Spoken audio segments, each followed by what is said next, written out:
E segundo informação passada por Johanna, eu estaria com a tarefa hoje de fazer uma apresentação breve do Deleuze, tá certo? Trabalhando o problema da memória em Deleuze, como Deleuze pensa a questão da memória na obra dele, e como a gente pode usufruir dessa ideia de memória em Bergson para o programa. Bergson, olha o ato falho, memória de Deleuze. O programa, desculpa, é que Bergson fica na minha cabeça toda vez que eu falo de memória. Tá? Tem um livro chamado Todo Aberto que circula por aí. Foi um ato falho, mas eu justifico. A gente sabe perfeitamente que o Deleuze ele é um pensador do devir, tá? Um dos grandes pensadores do devir do século XX, é um pensador da imanência, é um crítico radical a toda e qualquer ideia de transcendência que possa se infiltrar na filosofia. A gente sabe que Deleuze é um pensador do desejo, ele se torna um dos pensadores centrais do desejo a partir de um livro polêmico que ele publica com Félix Guattari. Esse livro surgiu com o título Anti-Édipo. 8 anos depois, ele publica um segundo volume com o subtítulo Capitalismo e Esquizofrenia, que ficou igualmente famoso, tá certo? Porque é um livro onde o Deleuze continua o projeto do Anti-Édipo para trabalhar o desejo dentro de uma perspectiva construtivista. Esse livro saiu em português e em francês também, com o título Mil Platôs. E creio eu que é um livro muito visitado pelo estudante de memória social. Agora, não há, curiosamente, nenhum tratado específico do Deleuze sobre memória. Não existe. Mas ele trabalha a memória em diversos momentos da obra dele. Tá? Ao trabalhar a memória em diversos momentos da obra dele, há momentos em que ele faz explicitamente uma crítica à memória, que ele vai contrapor memória a devir, tá? Vai contrapor memória a devir. A gente pode dizer, com uma certa parcialidade, que o Deleuze faz explicitamente uma crítica à memória, a uma certa concepção de memória na obra dele, mas há momentos em que o Deleuze aborda a memória, porque incorpora a memória no estudo que ele constrói da subjetividade, tá? E incorpora também a memória no estudo que ele faz junto com alguma coisa que ele construiu a partir da leitura de Nietzsche, onde ele incorpora a perspectiva da memória para pensar uma memória do futuro, ou uma memória do fora, tá certo? Que ele constrói buscando a colaboração em Michel Foucault. Bom, como eu não tenho muito tempo, como a gente vai falar, creio eu, em 40, 45 minutos, para termos algum tempo para o debate, eu vou tentar ser breve na explicitação do problema, tá? Tentando, de alguma maneira, produzir alguma questão em vocês, para que a gente possa, ao término da interlocução, engendrar um debate para a gente poder pensar coisas aqui, tá certo? Qual é a memória que o Deleuze critica explicitamente quando ele aborda os seus estudos sobre a memória ao longo da sua construção filosófica? A memória do ressentimento. De uma maneira muito clara. E Johanna abordou isso nos remakes também, das teses que ela fez, dos filmes que filmam o passado o tempo inteiro. A memória do ressentimento, de uma maneira bem clara, Deleuze analisa o ressentimento a partir da obra de Nietzsche, define o ressentimento como uma espécie de memória de sentimento que não sai da consciência. E diz explicitamente que quando um ser humano se torna um ser humano ressentido, isso ocorreu porque ele perdeu a capacidade de esquecer. Tá? O que é um ser humano ressentido? Um ser humano ressentido é um ser humano no presente ressentindo um acontecimento passado que não passa. Não passa porque não sai da consciência.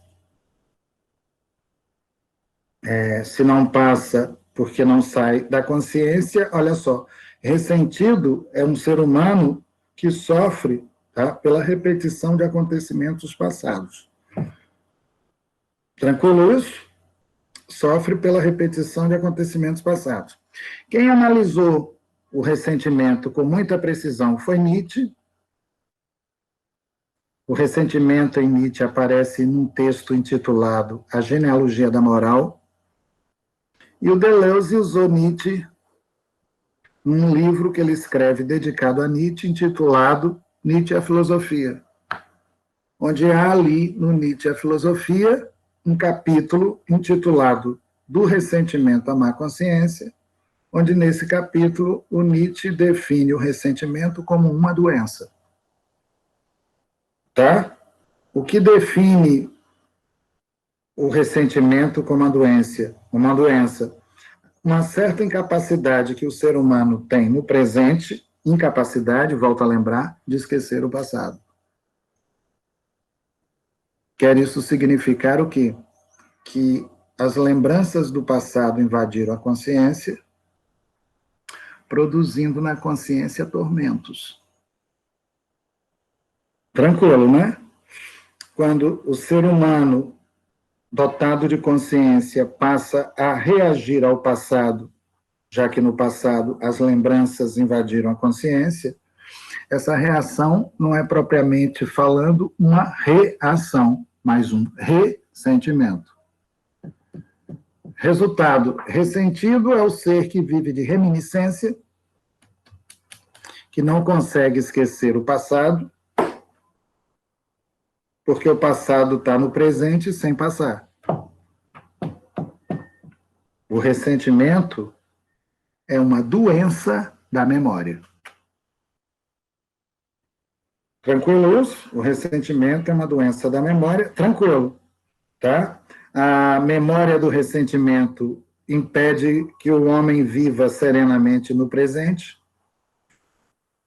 A memória do ressentimento faz com que o ser humano viva tão somente tendo como referência, olha só, lembranças que, quando revividas, produzem ressentimentos. Ele sente de novo o que ele já sentiu. Quando um ser humano se torna cronicamente ressentido, ele vai se transformar num neurótico, que não consegue esquecer absolutamente nada no passado, porque o passado não sai da consciência. Tranquilo isso?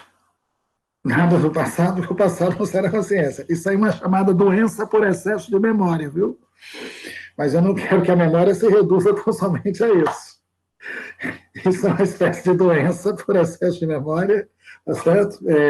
O ressentimento é uma doença de camelo mesmo, que carrega o passado na cabeça. Tá? Esses animais de cargas que andam por aí, tudo ressentido. Carregam o passado na cabeça, tudo ressentido. Fala mal da vida, fala mal de todo mundo, porque não consegue esquecer os acontecimentos trágicos que passaram. Ressentido, eu reconheço a distância. Eu olho assim, vejo com a cara fudido de raiva, eu vou cair fora, porque daqui a pouco está falando mal de mim, está falando mal de todo mundo, que aquele ali é um ressentimento, é um ressentido mesmo. Nietzsche definiu o ressentimento como uma doença e postulou o ressentimento como uma doença, onde nela o ser humano sofre do passado. E o mesmo Nietzsche que fala do ressentimento como uma doença, ele também critica a moral do ressentimento, que reifica essa doença e transforma essa doença numa coisa cronicamente viável. E disse lá, no Genealogia da Moral, que o ressentido só triunfou na sociedade porque encontrou um bando de sacerdotes que passou a dizer para eles que ser ressentido é ser bom, que essas pessoas insanas, esquecidas, são irresponsáveis, tá certo? Elas devem ser punidas. Só os ressentidos são bons. Aí criaram uma moral para os ressentidos e começaram a botar os ressentidos em tratamento, tá? Para eles virarem camelos tratados. Olha só que coisa doida. Virarem camelos tratados, construir uma moral para o ressentido, para poder produzir uma espécie de ressentimento asséptico, para você tolerar o seu passado, conviver com o seu passado de uma forma pacífica. Aí o que era doença no início, tá certo? Virou patologicamente a condição do homem normal. E a gente acabou criando uma sociedade de ressentidos. Tá certo, né, Ana? Bem claro e polêmico. Tá bem claro, né? Aí faz tratamento para ressentido, tá certo? Escuta o ressentido longamente, assim, as 200 horas escutando o ressentido fazer a sua catarse verbal, começa a falar mal da mãe, falar mal do pai, falar mal disso, falar mal daquilo. A gente vai escutando, ele vai fazendo a catarse. Agora eu vou embora porque eu já xinguei quem eu queria xingar. Semana que vem você volta. Semana que vem você volta para poder falar mais meia horinha do seu ressentimento que eu vou estar aqui escutando. Tá bom, né? Eu vou estar aqui escutando. Essa moral do ressentimento se desdobrou numa cultura.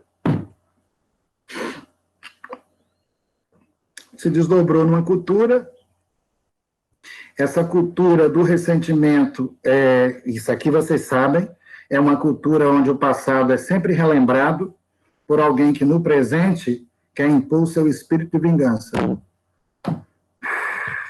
E quando ela vira uma cultura, a cultura do ressentimento, ela se transforma numa espécie de cultura da vingança. Que tem certas pessoas que olham assim, olha, eu não esqueci o que você fez comigo há 20 anos atrás, você vai me pagar, seu pilantra. Viu, né? Você vai me pagar, seu bandido. Quando a coisa passa para um padrão cultural, o ressentimento acaba se transformando numa memória social. Ai, que onda! Acaba se transformando numa memória social do ressentimento, chamada cultura do ressentimento, que é a barra pesada, onde nada pode ser esquecido, o espírito de vingança vai vigorar a vida inteira, tá certo? Você olha para um cara hoje e diz assim, há 20 anos esse cara era um filho da puta. E vocês já sabem do que eu estou falando, né? Já sabem do que eu estou falando, que o Brasil é uma cultura de ressentidos. Claro que vocês sabem do que eu estou falando, óbvio. Óbvio que até hoje tem gente querendo botar gente no paredão. E os filhos dos sacanas vão ter que pagar por eles. E é óbvio que quando a gente começa a falar de cultura do ressentimento, a gente já não pode mais pensar o ressentimento no plano individual. Evidentemente, a gente tem que pensar o ressentimento no plano cultural. Tranquilo isso? Tá? Tá bom. Se o meu tema sobre memória parasse aqui, eu estaria fazendo explicitamente para vocês uma crítica à memória. Eu estaria fazendo explicitamente a vocês uma crítica à memória, de alguma maneira eu estou fazendo, só que eu não quero reduzir a memória ao ressentimento e à cultura do ressentimento. Meu objetivo aqui é pensar com vocês uma outra memória. E para pensar com vocês uma outra memória, talvez o Nietzsche me ajude também. Porque há na filosofia de Nietzsche duas memórias. Uma memória do sentimento e uma memória da vontade. Ele disse isso, inclusive, passando de uma dissertação para outra. A memória do ressentimento ele analisa na primeira dissertação, a memória da vontade ele coloca no início da segunda dissertação. O que Nietzsche chama de memória da vontade? Uma memória de palavras, e não de sentimentos. E qual a diferença que ele estabelece entre uma memória de palavras e uma memória de sentimentos? Na memória de sentimentos, prevalece o ressentimento. onde nele o ser humano dá testemunho de que ele não consegue esquecer. Não consigo esquecer, não consigo esquecer, não consigo esquecer, e vem ódio, ressentimento. Na memória de palavras, predomina a vontade e não o sentimento. E nessa memória de palavras, o ser humano empenha a palavra e não quer esquecer, tá? Do momento oportuno onde ele irá honrar essa palavra. Essa memória da vontade, para Nietzsche, tá? É diferente da memória do sentimento, porque a memória do sentimento, olha só, nos puxa para o passado. A memória do sentimento é função do passado. Quando um ser humano sucumbe ao ressentimento, ele não consegue esquecer o passado. A memória da vontade, para Nietzsche, é uma memória do futuro. Isso é bem interessante. Eu crio hoje a ocasião com vocês de fazer uma palestra daqui a 15 dias e cumpro. Cumpro, porque eu não sou ressentido. Um ressentido, se dissesse isso, não cumpriria, porque 15 dias se passaram, ele se envolveu com o passado e ficaria lá, preso ao passado. A partir do momento em que eu crio a disposição de prometer algo a vocês e cumprir a minha promessa, eu estou dizendo, eu não irei esquecer porque eu não quero esquecer. Eu não quero esquecer o quê? Eu não quero esquecer a promessa que eu fiz aqui. Tem uma diferença, tá, né? Tem uma diferença bem importante. Essa diferença bem importante dá a Nietzsche a possibilidade dele pensar a memória num duplo registro, memória de palavras, memória de sentimentos. A memória de sentimentos é uma memória de lembranças, a memória de palavras é uma memória de vontade. Eu empenho a palavra Johanna e cumpro a palavra que eu empenhei. Se ela fez um pacto comigo há 15 dias e pediu que eu cumprisse esse pacto aqui agora, ao cumprir eu estou honrando a minha palavra. Isso deve significar o quê? Que eu me tornei um homem de palavra, sou capaz de prometer e cumprir. E quando você promete e cumpre, olha que coisa interessante, é porque você não esquece a promessa que você fez. E não esquece porque não quer esquecer. Tá bem isso? Vou chamar essa memória de memória ativa. Para contrapor essa memória ativa, a memória reativa do ressentimento. Vou chamar essa memória de memória ativa, para contrapor essa memória ativa, a memória reativa do ressentimento. E vou dizer que a memória reativa do ressentimento acontece toda vez que um sujeito faz uma promessa e não cumpre, porque ele não consegue esquecer as lembranças que atormentaram ele no meio do caminho. Vê se está claro isso. Tá? Não, amanhã eu vou. O que você ficou? Por que você não veio? Ah, porque me entrou fantasma na minha cabeça, eu comecei a me divertir, fui me masturbar e pronto, perdi a noção do tempo. Fiquei lá, falei assim, você devia ir para a lista, pô, que porra é essa? Ao invés de cumprir sua promessa, você ficou se masturbando em casa? É porque eu não consegui sair de casa, porque os fantasmas eróticos do passado invadem minha cabeça. Aí eu fico com a cabeça entupida de merda do passado e não consigo fazer nada. Porque, no fundo, um ressentido é um impotente. Ele é um ser, tá certo? Cuja cabeça está toda ela... Aqui todo mundo vai reconhecer um pouquinho de ressentimento, né? Se é cultural, todo mundo vai reconhecer um pouquinho de ressentimento, aquele ressentimento de olhos bem fechados, onde os fantasmas da infância invadem a consciência. Claro, pela carinha de vocês, eu vi que todo mundo reconheceu um pouco. Os fantasmas da infância invadem a consciência, todo mundo reconheceu um pouco de ressentimento aqui, tá certo? Principalmente os fantasmas eróticos, que esses invadem a consciência mesmo e produzem um monte de coisas na cabeça que são nefastas.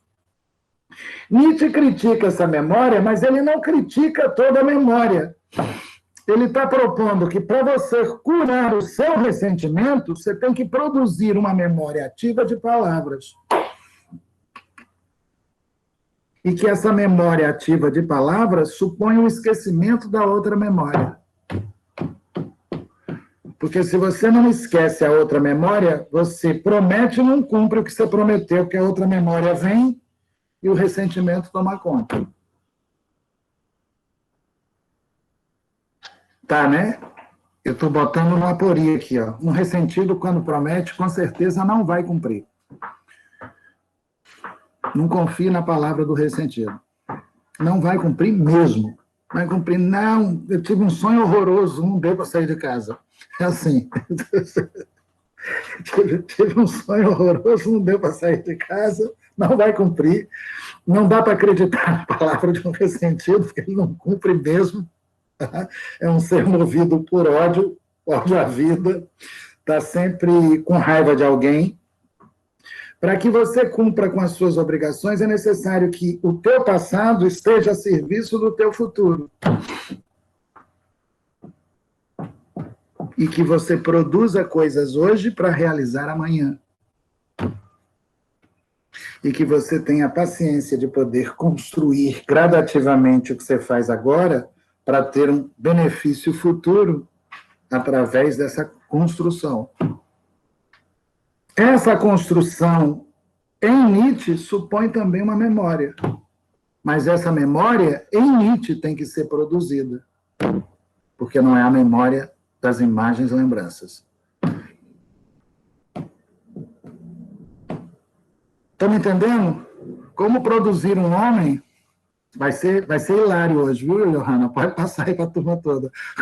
Como produzir um homem, tá? Que seja capaz de fazer promessas e cumprir com suas promessas. Ou como produzir uma mulher que seja capaz de fazer promessas e cumprir com as suas promessas. Nietzsche vai dizer, só através do castigo. Só através do castigo. Ele vai dizer assim, só através do castigo. É fazer da dor uma moeda, um meio de troca de uma promessa não cumprida ou de um esquecimento. Deixa eu ver se vocês entendem isso aí. Prometeu e não cumpriu, a gente desce a porrada. Viu? Prometeu. Ah, prometi, não pude cumprir, volta aqui e pega o chicote. Essa porrada. Dessa porrada. Essa porrada. Isso é uma espécie de justiça primitiva, porque eles faziam assim. Está lá no Genealogia da Moral. Tá? Dessa porrada, o castigo é para poder grafar no corpo algumas marcas da memória para que ele, toda vez que fizer uma promessa, se lembre que ele precisa cumpri-la e não esqueça. A dor funciona como uma moeda, um meio de troca. Essa moeda, esse meio de troca, faz da dor o equivalente de um dano causado. Por exemplo, se você causa dano ao grupo que lhe acolhe, esse grupo vai exigir uma reparação desse dano, produzindo em você dor.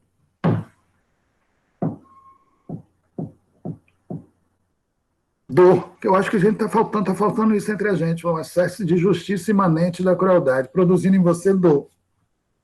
O fundamental é que a dor seja aqui equacionada como uma espécie de justiça, que ela não seja maior do que o dano, nem menor. Que ela seja equacionada como uma espécie de justiça, que ela não seja maior do que o dano, nem menor. Que haja uma equivalência entre dano causado e dor sofrida, e que essa equivalência entre dano causado e dor sofrida é uma espécie de justiça imanente, que Nietzsche certa vez chamou de justiça da crueldade. Está claro isso? Bem claro, né? Bem claro. Nietzsche chamou certa vez de justiça da crueldade. Qual é a finalidade da dor? produzir um homem capaz de fazer promessas. E a pergunta é, e o que significa produzir no homem a capacidade de fazer promessas? A resposta o próprio Deleuze deu, produzir uma memória. Deu, está lá, produzir uma memória, onde essa memória é escrita no corpo. Como essa memória é escrita no corpo? Através de castigos. Vocês vão encontrar nos rituais de iniciação das sociedades primitivas. Aqueles rituais de iniciação são indispensáveis para você se iniciar como um guerreiro na tribo. E toda vez que um índiozinho está adolescendo, ele passa por esses rituais de iniciação, e nesses rituais de iniciação ele é submetido a pequenos rituais de crueldade para suportar a dor e se tornar guerreiro. Esse tipo de justiça é uma justiça imanente, não transcendente, o Deleuze gosta dela por isso. Ele chama essa justiça imanente de sistema físico da crueldade. Nesse sistema físico da crueldade, tá, existe a possibilidade da produção de uma memória, onde nessa memória a coletividade está exigindo do indivíduo que ele seja capaz de fazer pactos e não se transforme num trapaceiro. Isso é bem importante para mim, viu? Para mim aqui, que estou fazendo essa fala com você, é extremamente importante, porque confiar na palavra das pessoas hoje é um negócio muito difícil. As pessoas usaram as palavras como meio de trapaça. E nós somos seres falantes. A credibilidade que a gente dá à palavra do outro hoje é quase nula, porque as pessoas prometem e não cumprem. E se nós somos seres falantes, e é por intermédio da fala que a gente faz laços sociais uns com os outros, a promessa é um dado importante para que tais laços consigam se consolidar. Se eu começo a me relacionar com uma pessoa extremamente vagabunda, que diz uma coisa hoje, daqui a pouco está fazendo uma outra, num determinado momento eu não vou mais suportá-la, não vou mais tolerá-la. Ela só vai demonstrar para mim que ela é confiável se ela for capaz, olha só, de honrar os seus compromissos, de honrar a sua palavra. E honrar os seus compromissos, honrar a sua palavra, supõe uma produção de uma memória. Bonito isso, que eu estou chamando de memória do futuro. Tá claro, né? É diferente. Esse momento, quando eu pego o Deleuze lendo Nietzsche, e quando eu pego o Deleuze trabalhando esse sistema físico da crueldade, vocês vão encontrar num livro intitulado Crítica e Clínica, lá no capítulo intitulado Para Acabar com o Juízo, que ele fala do sistema físico da crueldade. O Deleuze está falando da produção desse tipo de memória. Tá? Quando eu vejo o Deleuze falando de uma memória ativa e contrapondo essa memória ativa à memória do ressentimento, é porque ele é um crítico do ressentimento. Mas ele valoriza, tá, essa memória ativa através de Nietzsche. E quando a gente começa a fazer uma investigação na obra do Deleuze de uma maneira mais criteriosa, o Deleuze sempre implica a memória nos movimentos onde ele vai trabalhar o problema da criação. E se coloca como um crítico da memória nos momentos onde ele está criticando o ressentimento. Por que eu estou fazendo essas pontuações? Porque é fácil chegar a uma concepção de memória. Por exemplo, eu sei que vocês trabalham com memória social, porque eu colaboro eventualmente com vocês. Mas é fácil a gente chegar a uma concepção de memória universalista, e é muito fácil para o profissional de memória adotar uma delas como se fosse a mais verdadeira do que as outras. E eu trabalho numa perspectiva contrária a essa. Eu nunca penso a memória dentro de uma concepção universalista. Eu penso memórias no plural. tá? Penso memórias no plural. Por exemplo, no trabalho que eu desenvolvi, foi aí que eu desenvolvi sobre Bergson, nós estávamos pensando a memória como virtual, dando à memória, enquanto virtual, um estatuto ontológico. E o Deleuze usou Bergson para falar de cinema, numa certa ocasião, onde ele escreve um livro brilhante sobre Bergson, intitulado A Imagem-Tempo, onde tem um capítulo ali bem longo sobre memória, Lençóis do Passado. Evidentemente que quando o Deleuze está falando da memória nessa perspectiva, essa memória não é a memória do ressentimento, não é o ressentimento. No livro que Deleuze escreve sobre Foucault, no último capítulo do livro que Deleuze escreve sobre Foucault, tem uma dobra do fora que faz Deleuze chamar aquela memória de memória do fora. Em Foucault, que ele chama aquilo de interioridade de expectativa, como um ser humano se relaciona com o fora, como ele cria condições de possibilidade de poder pensar esse fora através de uma memória do fora. E quando ele trabalha no texto de Nietzsche ele fala de uma memória da vontade e de uma memória do futuro, que é a que eu estou expondo aqui. Memória da vontade e memória do futuro, que é a que eu estou expondo aqui. Então, quando ele aborda Foucault, ele vai falar de uma memória. Quando ele aborda Bergson, isso aí vocês já sabem, claro, a gente já fez. Bergson é muito visitado na Unirio, fala de memória. Quando ele trabalha Nietzsche, ele vai falar dessa memória da vontade. E nas três perspectivas onde ele está falando de memória do fora, virtual puro, memória da vontade, o Deleuze está associando memória à diferença e à criação. E saindo do ressentimento. Isso é bem interessante, viu? Bem interessante, porque vai render um caldo bom para todo mundo aqui. Bem interessante como a gente pode pensar a produção da memória como produção de um arquivo interessante para a gente marchar para o futuro e não alguma coisa que prenda a gente ao passado.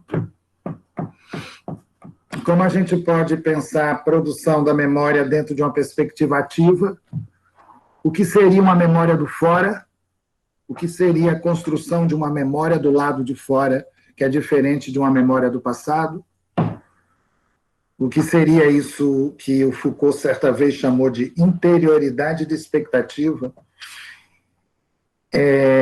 Em Foucault é bem delicado, bem sutil, que o Foucault notou certa vez, eu sei disso através da leitura que o Deleuze fez do Foucault, que os seres humanos, quando projetam um modo de vida ético, criam expectativas para tudo aquilo que fazem.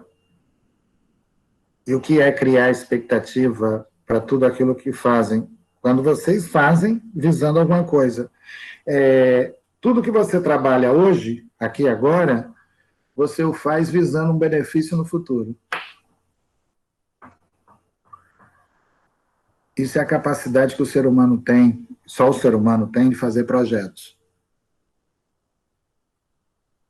Não é? De fazer projetos. Tem gente que não faz, não, que vive de bobeira. O que você está fazendo? Estou gastando tempo. Eu falei, não deveria. Deveria pensar numa coisa interessante, para não ficar aí de bobeira na vida. Nesse aspecto, a construção dessa memória supõe no presente escolhas éticas, para que no futuro você não se arrependa das coisas que você escolheu e realizou. Show de bola, muito obrigado a todos, viu? E vamos montar plataformas futuras de debate. Vamos sim. Eu agradeço de novo você ter respondido meu convite, né? Eu sei que foi até meio rápido, porque a gente criou a disciplina. Foi muito rápido como tudo aconteceu, e você prontamente ali topou. Maravilha, fiquei muito, muito grata por você ter topado estar aqui hoje. Valeu, eu também gostei de estar com vocês, viu? Show!